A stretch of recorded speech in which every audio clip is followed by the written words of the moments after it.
நீங்க சொல்றது இது தப்பு இல்ல. இப்ப அரசு எதிர்த்து நம்ம இன்ட்ரோ듀ஸ் பண்ணா நீங்க எப்படி சொல்றீங்க? இருங்க. அது எப்படி அவர் வந்து இன்ட்ரோ듀ஸ் பண்ணாரா உங்களுக்கு? பேக் வந்து கம்பெனி இன்ட்ரோ듀ஸ் பண்ணதுங்க. அதெல்லாம் கிடையாது. இல்ல விடு. அது நமக்கு தெரியல. அவர் சொல்றது கருத்து உண்மை. நிறைய சரக்கு வருதுங்க தமிழ்நாட்டுல. அது மாதிரி அது ஒரு சரக்கு. அது சரி சிஎம் கான்ட்ரவர்ஷியல் பேசி இடத்துல பதிவு பண்றாங்க. இல்ல இப்ப நீங்க சொன்ன ஆதங்கம் வந்து அது வந்து பொது விஷயம். அத பேசுறாங்க. இல்ல அது பொது விஷயம். இல்ல இது நீங்க சொன்னது ரைட். அதனால என்னோட கருத்தை நான் பதிவு பண்றேன். அது வந்து கம்பெனியை இன்ட்ரோ듀ஸ் பண்ணுது. தமிழ்நாடு கவர்மெண்ட் அரசு தான் நடத்துது.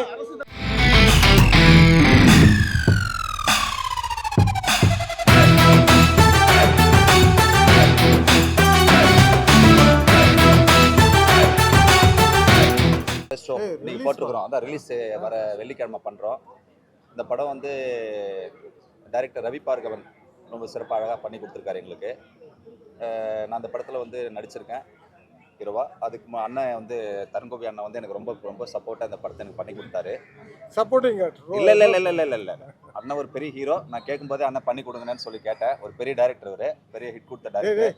எனக்கு பண்ணி கொடுங்க, இந்த படம் கொஞ்சம் பண்ணி கொடுங்கன்னு சொன்னேன். அதே மாதிரி அவர் வந்து எனக்கு ரொம்ப கோஆப்ரேட்டிவாக பண்ணி கொடுத்தாரு.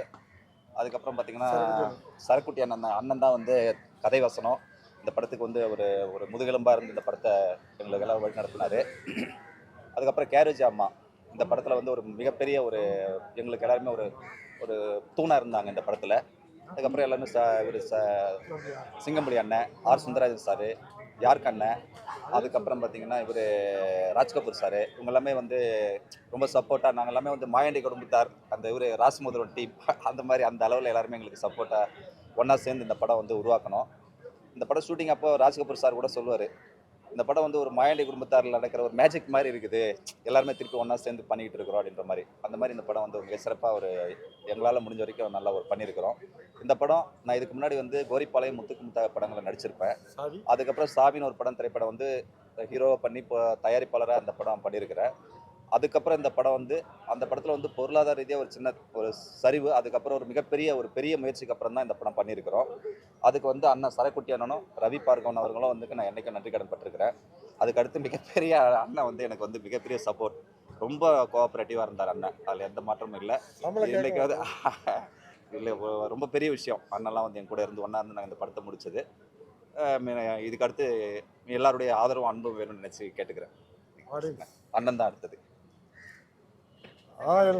வணக்கம் பத்திரிகை நிருபர். வணக்கம் பத்திரிகை நிருபர். அவங்கள நிருபர்னு சொல்லக்கூடாது, என்னுடைய குடும்பம் தான் சொல்லணும். உங்கள் எல்லாருக்கும் என்னுடைய படத்தை பார்த்தீங்க, உங்களுக்கு ரொம்ப பொறுமையாக அது படத்தை பார்த்து உங்களுக்கு பொறுமை இருந்திருக்கும், இழந்திருப்பீங்க. பட் உங்களுக்கு எல்லாத்துக்கும் ஒரு தேங்க்ஸ் சொல்லிக்கிறேன். இந்த படத்தில் வந்து பார்த்திங்கன்னா பிரகாஷ் சந்திரா அவர் தான் ஹீரோ.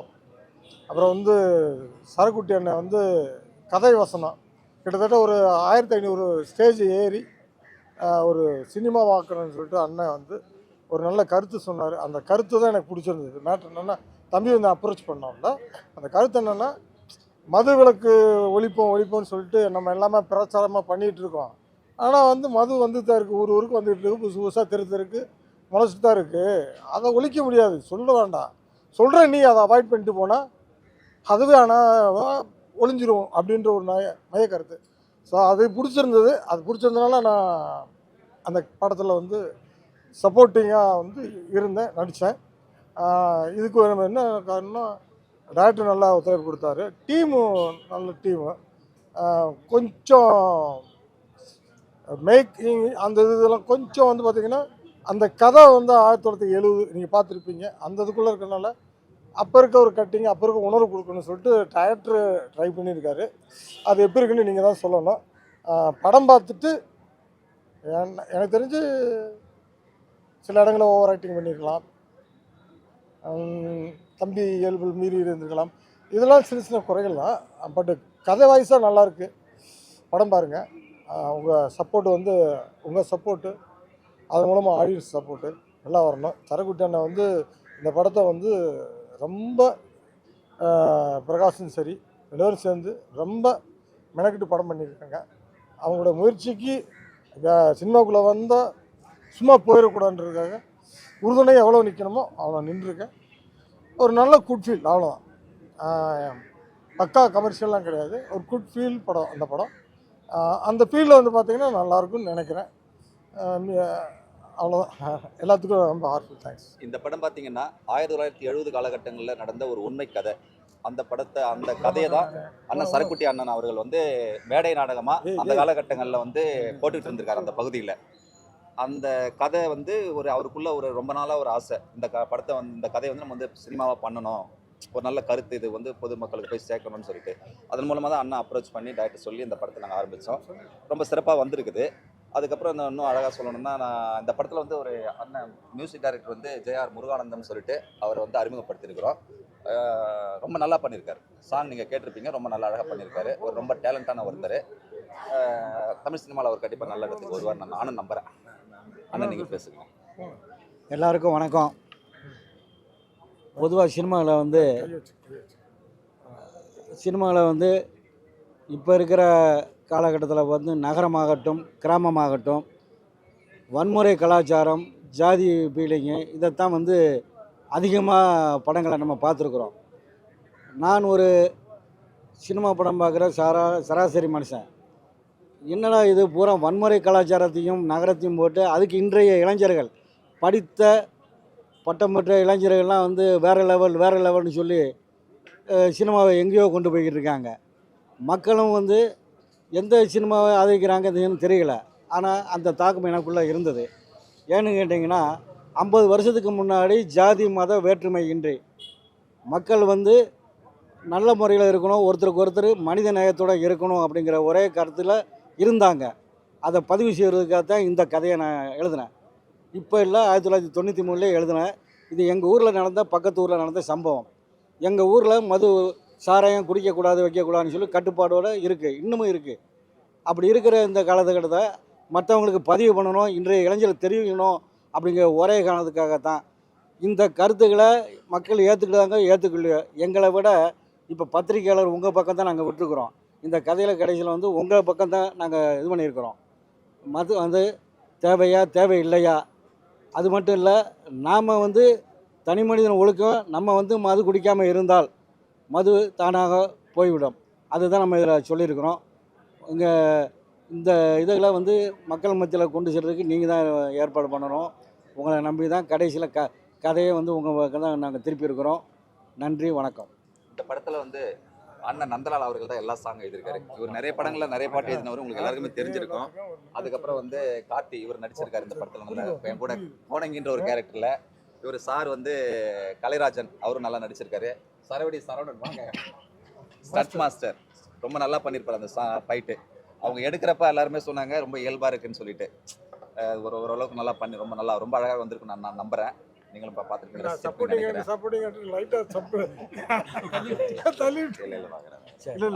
வேற ஏதாவது கேள்விகள் எதுனா கேட்கலாம், தாராளமாக கேட்கலாம், எதை பற்றி வேணாலும் கேட்கலாம். ஆமாம் ஆமாம்.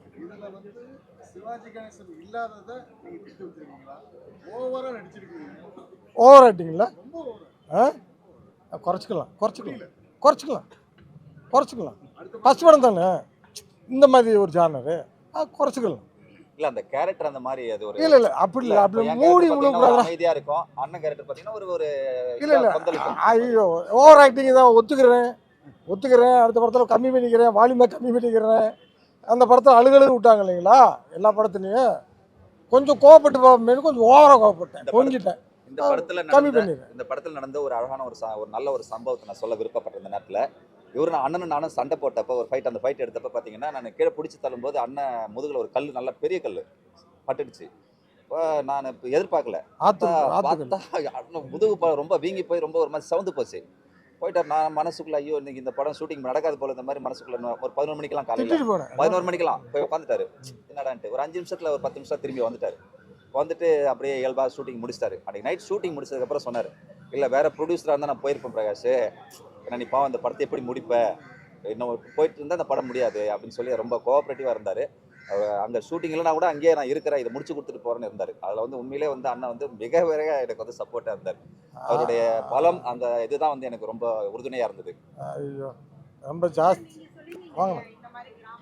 ஆமாம் ஆமாம். So, உங்க ஊர் பேர் என்ன? கோயில்பட்டி. கோயில்பட்டி பக்கத்தில் ஆவணத்தம். So, இப்படிதான் நீங்க கதைக்கிறீங்க அங்கெல்லாம்? ஆமாம் ஆமாம் ஆமாம். இது நான் மேடை நாடகமாகவும் பல இடத்துல நான் இந்த கோயில்பட்டி சுற்றி நாடகங்கள் போட்டுக்கிறோம். 1993 தூத்துக்குடி பக்கத்தில் சிவத்தியாபுரங்கிற ஒரு இதில் நாடக போட்டி நடந்து அதில் வந்து முதல் பரிசு கொடுத்தாங்க. அந்த நேரத்தில் பாரதிராஜா அவர்கள் வந்து புதுநெல்லு புதுநாத்து படம் ஷூட்டிங் அங்கே வந்திருந்தார். அந்த கிராமத்து மக்கள்கிட்ட அந்த மேடையில் வந்து எனக்கு முதல் பரிசு கேடயம் கொடுத்தாரு. ஆனால் அவர் தான் இந்த போஸ்டர் வெளியிடுவான்னு எனக்கு தெரியாது. 30 வருஷத்துக்கு முன்னாடி நடந்த சம்பவம். இயல்பா நடந்தது. நம்ம படத்துடைய போஸ்டர் அவர்தான் பாரதி ஐயா தான் வெளியிட்டாங்க. அந்த இந்த போஸ்டர் வந்து அவர் வெளியிட்டார். தூத்துக்குடி படத்துடைய ஆ. போஸ்டர். சரி. அதே மாதிரி படத்துல வந்து ஹீரோயின் கேரக்டர் அவங்க வந்து ஏஜ் அட்டன் பண்ற மாதிரி ஒரு scene வரும். ஆமாம்மா. அவங்கள பார்த்தாலே தெரியும் 20 வயசுக்கு மேல உள்ளவங்க தான். கொஞ்சம் அந்த வயசு அவங்களுக்கு மேக்கப்லாம் போட்டு ஒரு மாதிரியா கிடையாது. வருஷம் 16 வந்து அப்படி வரணுன்றீங்க. ஆமாம். இல்லைங்க, என்னன்னா என்னதான் போட்டாலும் அந்த பொண்ணு அப்படியே தான் இருக்கு. இல்ல சின்ன சின்ன குறையெல்லாம் பண்ணிச்சுட்டு அது கொஞ்சம் என்ன நல்லா இல்லை இருக்குது. இல்லை, என் படம் வெறி வருது, வெறி வருது. அதில் நீங்கள் லாஜிக் கேட்கலாம், நீங்கள் சொல்லுங்கள். பக்கவாக கேட்கலாம். அது பிளான்டு படம். இது வந்து பார்த்தீங்கன்னா ஒரு யதார்த்த படம். அது கமர்ஷியல் மூவி. அதில் நீங்கள் கேட்குற லாஜிக்கு அது இது மட்டகட்டி அடிச்சிருப்பேன். இது வந்து ஒரு யதார்த்தமான மூவி. இந்த யதார்த்தமான மூவிக்குள்ளே சில மிஸ்டேக் நடக்கலாம். ஏன்னா ஒரு ஒரு ஒரு பட்ஜெட்டை நோக்கி ஒரு டேஸை நோக்கி போய் எடுக்கக்கூடிய ஒரு படம். ஓகேங்களா? அதனால வந்து சின்ன சின்ன ஜம்ப் நல்ல இருக்கும், நல்லா கேட்டீங்க. அது சின்ன சின்ன குறைகள். இல்லை சொல்லுங்கள். ஜம்ப் இருக்கும். ஆமாம் ஆமாம் ஆமாம் ஆமாம் ஆமாம் ஆமாம். பிளாக் பந்தர் அதான். அதாவது இல்லை, அதனால தான் நான் நடிச்சிருக்கேன். இல்லை இல்லை இல்லை, இல்லைங்களா? நீங்கள் சொல்கிறது இது தப்பு இல்லை. ஆ. இப்போ அரசு எதிர்த்து நம்ம இன்ட்ரோ듀ce பண்ணா நீங்க எப்படி சொல்றீங்க? இருங்க. அது எப்படி அவர் வந்து இன்ட்ரோ듀ce பண்ணாரா உங்களுக்கு? பிளாக் பந்தர் அப்படின்னு கம்பெனி வந்தாரா? இன்ட்ரோ듀ce பண்ணதுங்க. அதெல்லாம் கிடையாது. இல்லை விடு. அது நமக்கு தெரியல. அவர் சொல்றது கருத்து உண்மை. நிறைய சரக்கு வருதுங்க தமிழ்நாட்டுல. அது மாதிரி அது ஒரு சரக்கு. அது சரி, CM கான்ட்ரவர்ஷியல் பேசி அவங்க உண்மையா கண்டிப்பா இந்த இடத்துல பதிவு பண்றாங்க. இல்லை இப்போ நீங்கள் சொன்ன ஆதங்கம் வந்து அது வந்து பொது விஷயம். அதை பேசுறாலும் இல்ல, இல்ல. அது பொது விஷயம். இல்லை இது நீங்கள் இன்னைக்கு சொன்னது ரைட்டு. அதனால என்னுடைய கருத்து நான் பதிவு பண்றேன். அது வந்து கம்பெனியை இன்ட்ரோ듀ce பண்ணுது. தமிழ்நாடு கவர்மெண்ட் அரசு தான் நடத்துது. இல்லை ஆமா, உண்மை. அரசு தான் நடத்துது. நீங்கள் அரசு தான் நடத்துது. எனக்கு தெரிஞ்சு நான் பிறந்ததுல இருந்து அரசு தான் நடத்திட்டு இருக்கு. அதாவது நீங்கள் கேட்குறது தப்பு இல்லை. இப்போ நீங்கள் கேட்க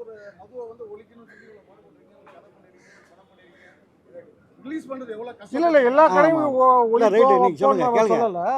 மதுவை வந்து நீங்க தவிர்த்துட்டு போனா மது இல்லாம போயிடுமே. நம்ம அப்படின்ற ஒரு புறக்கணித்தா விஷயம் தான். நம்ம புறக்கணிங்க அப்படி தான் சொல்கிறோம். அவ்வளவுதான், வேற வேற ஒன்றும் சொல்லலை. அதுக்காக நம்ம வந்து காலையில் 2 படம் டைரக்ஷன் பண்ணீங்க. ஆ. அதுக்கப்புறம் வந்து ஃபுல்லாவே நடிப்புல இறங்கிட்டீங்க. ஆ. பட் டைரக்ஷன் பண்ணும்போது நீங்க ஒரு ஸ்டாரா இருந்தீங்க. ஆமா. டைரக்ஷன்ல. அப்படியா? அதுக்கப்புறம் ஏன் டைரக்ஷன் நீங்க பண்ணல? இப்போ அடுத்து உங்களோட டைரக்ஷன் ஏதாவது எதிர்பார்க்கலாமா? கண்டிப்பா வந்து உங்களுக்கு தெரியும், நான் இப்போ தான் ஒரு இன்டர்வியூ கொடுத்துருக்கேன் வா தமிழாவில். அதிலே சொல்லியிருக்கேன், சில வேலைகள்னால தான் நமக்கு அந்த டைரக்ஷனை கன்டினியூ பண்ண முடியல. சில பேருடைய விஷயங்கள், அது வருத்தப்பட்ட விஷயங்கள். நாளாகி போய் அதை நான் பதில் சொல்ல விரும்பலை. இப்போ வந்து பார்த்தீங்கன்னா வெறி திமிட்டு படம்னு ஒரு படம் சொந்த ஓன் ப்ரொடக்ஷனில் எங்கள் அண்ணனுடைய தயாரிப்பு, கலை அழகன் அவருடைய தயாரிப்பு, வெள்ளப்பாண்டியன் அவருடைய ஃபைனான்ஸில் நான் பண்ணியிருக்கேன். அந்த படம் வந்து பார்த்திங்கன்னா படம் பாருங்கள், தீவிர கல்வி 4 மடங்கு எக்ஸ்ட்ராவே இருக்கும். அது சொல்கிறேன், ஓவர் ஆக்டிங்கை ஒத்துக்கிட்டான்னா தீவிர காலி ஹிட்டு அந்த படம்னு சொல்கிறேன்னா அதையும் ஒத்துக்குங்க. படம் பார்த்துட்டு இப்போ பேசுவாங்க. இப்போ வந்து பார்த்திங்கன்னா டைரக்ஷனுக்கு 2 படம் வந்திருக்கு. முன்னணி ஹீரோக்கள் தான் பண்ணுறாங்க. அதில் வந்து ஒன்லி டாக்டர். ஓகேங்களா? நீங்கள் கேட்ட கேள்வி ஒன்லி டாக்டர். என்னன்னா இப்போ வந்து சமத்துவம் பரவிருச்சு. இல்லை யார் அந்த ஒருத்தர் சொல்லி செயின் லிங்கில் வந்து ஸ்டாப் பண்ணுறது இல்லை. நல்ல குட் பிளேயர் ஐபிஎல் ஏலத்தில் எடுக்கிறது மாதிரி நல்ல கதை சொல்கிறானா, நல்ல மேக் பண்ணுறானா, அவன் தேவைன்னு இப்போ எல்லா ஹீரோக்களும் விரும்புகிறாங்க. அப்படி விரும்பி 2 ஹீரோக்கள் வந்து எனக்கு கதை கேட்டிருக்காங்க. ஸோ சீக்கிரம் பண்ண போகிறேன். அதில் நிறையா பேரை வந்து எப்படி ஜெயிலரில் வந்த விநாயகத்தை நான் அறிமுகப்படுத்தணும், அது மாதிரி என்னுடைய அறிமுகங்கள் ஸ்ரேயா ரெட்டியை அறிமுகப்படுத்தணும். அந்த படத்தில் நான் அறிமுகம், ஆனால் அதில் அறிமுகப்படுத்தினேன் அத்தனை பேரை. அது இன்னும் பார்த்தீங்கன்னா அந்த டைரக்ஷன் பண்ணாதான் நான் அறிமுகப்படுத்த முடியும். ஸோ என்னோடய அறிமுகம் இருக்கும். இந்த வருஷத்தில் நீங்கள் 2014 இது 2014 24 2024 நீங்கள் பார்க்கலாம். ஓவராக்டிங் ஒன்றும் மைண்ட் செட்டாகி வச்சுப்பான். நிறைய படம் நீங்க வந்து ஹீரோவா பண்ணிருக்கீங்க, சில படங்கள் ஹீரோவா பண்ணிருக்கீங்க. ஆமாம் இந்த படம் நெகட்டிவ் சைடு ஏன் எடுத்தீங்க? இல்லைங்க ரொம்ப ஏன்னா இதுலயே வந்து வன்மம் பிரதர் நான் வந்து ஒரு படைப்பாளி, பேசிக் ஒரு படைப்பாளி உங்களுக்கு நல்லா தெரியும். என் படத்தில் வந்து பார்த்துருப்பீங்க ஸ்ரேயா ரெட்டி எப்படி ஒரு ஸ்பீச் கொடுத்தாங்க, மற்றவங்க எப்படி நடித்தாங்கன்ற உங்களுக்கு திமிரும் தெரியும், காலையும் தெரியும். என்னை எப்படி நடிக்க வச்சாங்கன்னு மயனு குடும்பத்தால் உங்களுக்கு தெரியும். முதல்ல அந்த தேட்டரை விட்டுட்டு மணிவண்ணன் அப்பா இறந்த உடனே அழுக ஆரம்பிக்கிறேன். கிளைமேக்ஸ் வரைக்கும் அழுதுகிட்டு இருந்தேன். ஒரு ஆம்பளை அவ்வளோ தூரம் அழுவானான்னு நானே வந்துட்டு பாதியில் கிளம்பலாம்லாம் யோசிச்ச படம். ஆனால் அந்த இமேஜ் எனக்கு பெருசாக கொடுத்துருச்சு. அதுக்கடுத்து வந்து தம்பி வெட்டச்சி சுந்தரமன் வடிவுடன் படம் பண்ணேன். நிறையா படங்கள் பண்ணேன். அந்த படங்கள் பூரா பார்த்தீங்கன்னா அந்த சென்டிமெண்ட் பேஸில் இருந்துச்சு. இதில் வந்துட்டு எனக்கு என்னென்ன பேசிக் வந்து பார்த்தீங்கன்னா ஒரு ட்ரை பண்ணலாம், ஒரு வில்லனிக்கு மேலே எனக்கு எப்போவுமே அந்த ஸ்ரேயா ரெட்டி இப்படி ஒரு கேரக்டர் விநாயகம் இவங்கெல்லாம் உருவாக்குறது மாதிரி எனக்கு அதில் இன்ட்ரெஸ்ட் ரொம்ப ஜாஸ்தி. அப்படி மாதிரி ஒரு கேரக்டர் வந்த உடனே சரி பண்ணிடலாம்னு சொல்லிட்டு பண்ணிட்டேன்.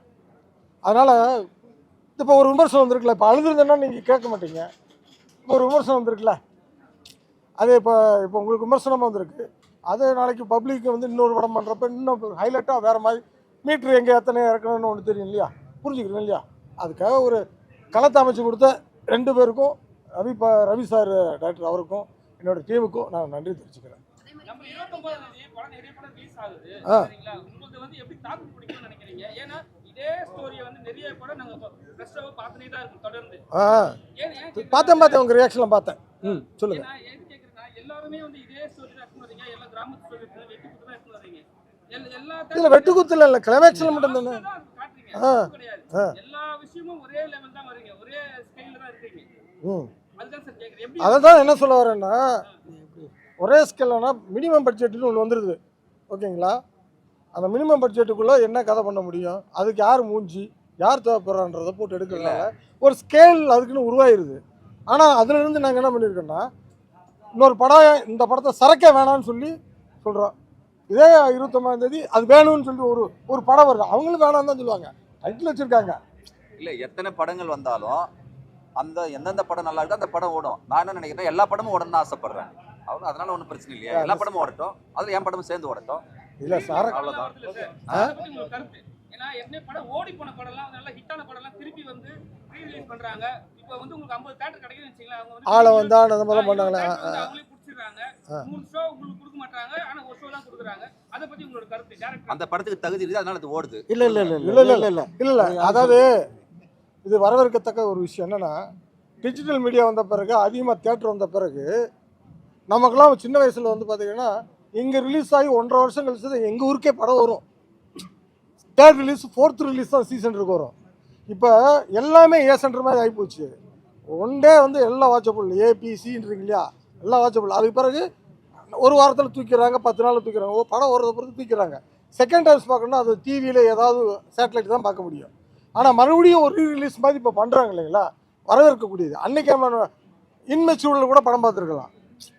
இன்னைக்கு ஆளவந்தான் படம் பார்க்குறப்ப அந்த மேக்கிங் அதெல்லாம் பயங்கர பிரமாண்டமாக இருக்கு. இல்லை இன்னும் நான் அழகாக சொல்கிறேனே, ஆளவந்தான் பார்த்தீங்கன்னா அன்னைக்கு இருந்த ஒரு லெவலை விட இன்னைக்கு பார்க்குற ஒரு இது இருக்கு இல்லையா, ஆடியன்ஸுடைய வரவேற்பு, படங்கள் மீது இருக்கிற ஒரு எதிர்பார்ப்பு, அதுக்கு ரொம்ப சரியாக இருக்குன்னு நான் நம்புகிறேன். அதையும் அவங்க நம்பி தான் அதை ரிலீஸ் பண்ணியிருக்காங்க. படமும் நல்ல வரவேற்பு பெற்று ஓடிச்சு. அப்படிலாம் இல்லை. நாங்க என்ன கேக்குறோம்னா சொல்லுங்க. சில காலகட்டங்கள்ல சில படங்கள் வந்து ஏற்றுக்கப்படாது. கரெக்டாக நான் சொல்கிறேன். நான் சொல்கிறேன். 20 தேட்டர் கொடுக்குறாங்கன்னு வச்சுங்களேன், 10 தேட்டர் அவங்க எடுத்துக்கிறாங்க. ஏன்னா என்ன ஓடுது, இப்போ உங்களுக்கு வந்து வாய்ப்புகள் கம்மியாக தானே கிடைக்குது அந்த இடத்துல. இல்லை உண்மை நீங்கள் கேட்குற கேள்வி நியாயமானது. ஏன்னா இப்போ நடைமுறை அப்படி தான் இருக்குது. ஏன்னு கேட்டிங்கன்னா சின்ன படத்தை திரைப்படங்களை வந்து தேட்டரில் கொடுக்கவே மாட்டேங்க, தேட்டரில் போட மாட்டேங்காங்க. அப்படியே இருந்தாலும் பூராமே பெரிய உரிமையாளருடைய தான் அங்கே அவங்களுடைய பங்களிப்பு தான் இருக்குது. சப்போஸ் அப்படியே கொடுத்தாலுமே 4 சின்ன படங்களுக்கு ஒவ்வொரு ஷோக்கு வருது. இப்போ தியேட்டருக்காரங்களும் யோசிக்கணும். இப்போ 4 சின்ன தயாரிப்பாளருக்கு 4 ஷோ கொடுக்கும்போது எந்த ஷோ எதுவும் தெரியல மக்களுக்கு, அது போய் ரீச் ஆகும் இல்லை, அவங்க விளம்பரப்படுத்துறதும் கிடையாது. அது மட்டும் இல்லை, இப்போ 2 ஷோ கொடுத்தாப்புல 2 தயாரிப்பாளர் பழச்சிக்கிடுவான். ஆனால் இப்போ 4 பேருமே சாகடிக்கிறாங்க. அப்புறம் இன்னொன்று தியேட்டருக்காரங்க என்ன சொல்கிறாங்க, சின்ன படம் எடுத்திருக்கீங்க, ஆள் வராதுங்க. ஆனால் இதே இப்போ இருக்கிற நீங்கள் அழகாக கேட்டீங்க, ரீ-ரிலீஸு இந்த படங்கள் பூராமே டிவியில் வந்து சலிக்க போட்ட படம். ஆனால் அது ஒரு பெரிய கம்பெனி எடுத்ததுனால தேட்டருக்காரங்க அதில் போடுறாங்க. அப்போ இது என்ன கலாச்சாரம் என்னங்கன்னு தெரியல. அப்போ இப்படி இருந்தால் சாதாரண இப்போ நாங்கள்லாம் வந்து படங்கள் எடுக்கிறது வந்து மக்களுக்கு ஏதாவது கருத்துக்களை சொன்னால் நல்லது அப்படிங்கிற ஆதங்கத்தில் தான். இப்போ நீங்கள் இதை பார்த்துருப்பீங்க, இதில் இருக்கிற கதாபாத்திரங்களை போகாமல் சரியான கதாபாத்திரங்கள். இதுக்கு வந்து சினிமாட்டிக்காக நம்ம எடுக்கிறதா இருந்தால் இதை எங்கேயோ கொண்டு போய் பெரிய லெவலில் கொண்டு போயிருக்கலாம். ஆனால் இந்த கண்டென்ட்டை மக்கள் விரும்புகிறாங்களோ விரும்பலையோ, ஏன்னா இன்னொரு 4 கோடி ரூபாய் சேர்த்துனே பெரிய படம். பெரிய படம் ஆர்டிஸ்ட்லாம் நம்ம இதுக்கு தக்கன போட்டிருந்தா பெரிய படம். இதெல்லாம் வந்து இப்போ நீங்களே சொல்லலாம், குடிக்கான்னு சொன்னால் நீங்கள் சொன்னோடனே குடிக்காமல் போயிடுவாங்களா அப்படிங்கிற ஆதங்கத்தெல்லாம் பேசுகிறத நான் பல இதில் நான் பார்த்துருக்குறேன். ஆனால் நம்ம இது அப்படி இல்லை, நம்ம நோக்கம் அது இல்லை. அப்படி கட்டுப்பாடான கிராமங்களுக்கு இருந்துச்சு அப்படிங்கிற இன்றைய காலகட்டத்துக்கு பதிவு செய்யணுமா இல்லையா? அதுதான் இந்த படம், அதுக்காகத்தான் இந்த படம். நம்மளுடைய கருத்தை நம்ம பதிவு பண்றோம். கான்ட்ரவர்சி ஏதாவது கொடுங்கடா. ஆ